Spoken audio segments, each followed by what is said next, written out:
6:30 na nga ng umaga nang magising ako mga kananay. Matutulog pa sana ako ulit kaso nga napansin ko na wala na pala sa tabi ko yung mga bata. No choice nga ako mga kananay dahil nga wala sila dito. Baka ano nang nangyari doon sa kanila kasi nga mahilig yun sa mga aso at saka pusa. Madali lang ako mag-overthink mga kananay.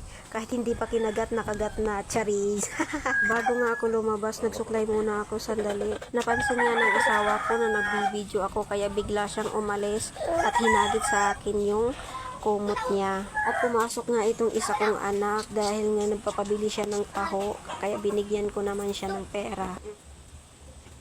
Yeah.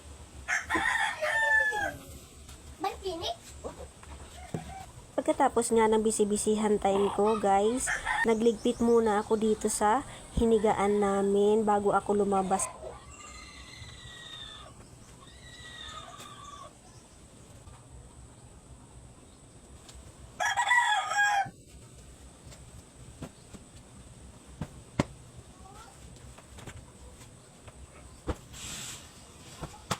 Pagkatapos ko nga magligpit ng hinigaan namin, ito binuksan ko naman ng malaantik namin bintana. At saka nagwalis na rin ako dito sa loob ng kwarto namin para paglabas ko malinis na, 'di ba?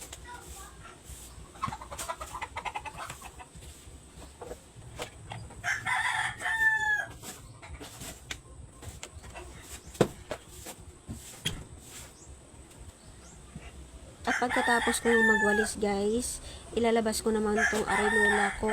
Gumagamit talaga kami nito guys kasi nga lalo na ngayong buntis ako, ayaw kong lumalabas pa para umihilang sa CR. Paglabas ko nga mga kananay, ito agad yung bumungad sa akin, yung mga plastic nagsisikalatan. Ayan. Dahil nga sa dami ng pusa namin at mga aso, kaya ayan, sila yung nadadala dito kahit nandun sa basura. Kukunin pa nila para paglaruan. Or di kaya yung mga plastic na nilagyan ng mga isda, kinakain nila yan guys. Kaya naman minsan, yung mga plastic kumakalat talaga dito sa labas namin. Sa araw-araw na lang ng pagwawalis ko dito guys, parang kikintab na tong lupa namin. Kulang na lang na barnisan ko ng bunot. Ano ba yung bunot sa inyo guys? Ay bahala kayo dyan. Basta ako magwawalis lang ako dito. Pinulot ko nga muna tong mga plastic guys.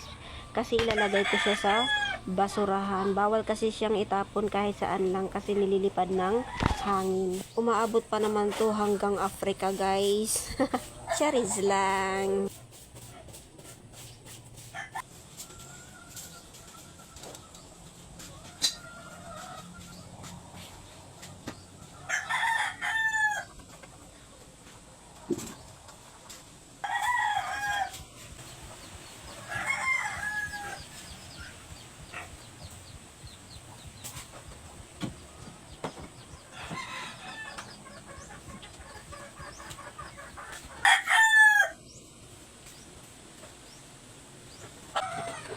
Pagkatapos ko nga magwalis guys, ito naman yung ginalaw ko na hinugasan ng kapatid ko kagabi. Isinalansan ko siya sa lagayan. At pagkatapos ko nga guys, magpapainit na ako ng tubig para makapagkape na kami. Nakikigamit lang nga kami dito sa gas ng kapatid ko. Dahil nga hanggang ngayon hindi pa kami nakakabili ng gas. Gawa nga ng na-aksidente dati yung asawa ko, hindi pa kami nakaka-recover. Kasi nga yung kita ng asawa ko, kasya lang talaga sa pagkain namin at saka pambaon ng bata, gatas, biskwit. Kaya thank you always my sister. Back to reality tayo guys. Nagwalis nga muna ako dito sa loob ng kubo ng kapatid ko habang hindi pa kulo yung pinapainit kong tubig. Pagkatapos ko nga magwalis guys, naghilamos muna ako para fresh na yung mukha ko. Hindi kasi ako nakapaghilamos kanina, kaya ngayon lang ako naghilamos.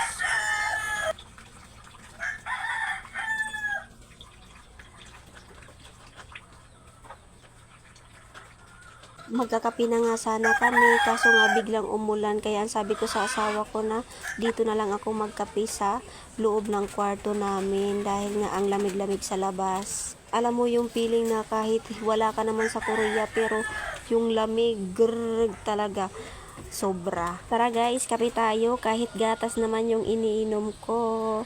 At hanggang dito na lang guys. Thank you for watching.